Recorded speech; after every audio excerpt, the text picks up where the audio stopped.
அன்பான நண்பர்களே வணக்கம். நான் ஸ்ரீலதா தயாளன். போன பகுதியில் கலைந்திருந்த வார்த்தையை கண்டுபிடிப்பதில் 2 இனிப்புகளின் பெயர்கள் கலைந்திருந்தது.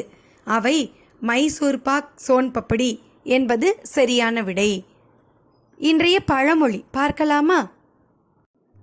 ரெட்டியாரே ரெட்டியாரே என்றால் கலப்பையை பளிச்சென்று போட்டது போல். ரெட்டியாரே என்று தெலுங்கு தேசத்து உழவர்களை பொதுவாக அழைப்பது வழக்கம். ஏனோ தானோவென்று சோம்பேறித்தனமாய் வேலை செய்து கொண்டிருந்த ஒரு உழவன், அவன் முதலாளி யாரையோ ரெட்டியாரே என்று அழைக்கும்போது தன்னைத்தான் அழைக்கிறார் என்று சொல்லி உழுவதை நிறுத்திவிட்டு கலப்பையை கீழே போட்டுவிட்டு ஓடி வந்தானாம். தெரியாமல் செய்வதைப் போல பாவனை செய்து கொண்டு அந்த வேலைக்கு டிமிக்கி கொடுத்து கொண்டு பொழுதை ஓட்டுவதை குறித்து சொல்லிய பழமொழியே இது. ரெட்டியாரே ரெட்டியாரே என்றால் கலப்பையை பளிச்சென்று போட்டது போல என்று. இன்றைய தகவல் பார்க்கலாமா?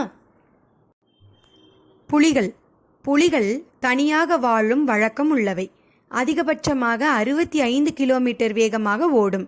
இரவு நேரத்தில் வேட்டை ஆடும். மற்ற விலங்குகளை கழுத்தில் தாக்கி கொள்ளும். இன்றைய புதிர். இங்கே 3 வார்த்தை கொண்ட ஒரு தமிழ் திரைப்படம் கலைந்துள்ளது. அது என்ன படம்? கண்டுபிடியுங்கள், பார்க்கலாம். நன்றி நண்பர்களே. புதிரின் விடையுடன் அடுத்த பகுதியில் சந்திக்கிறேன்.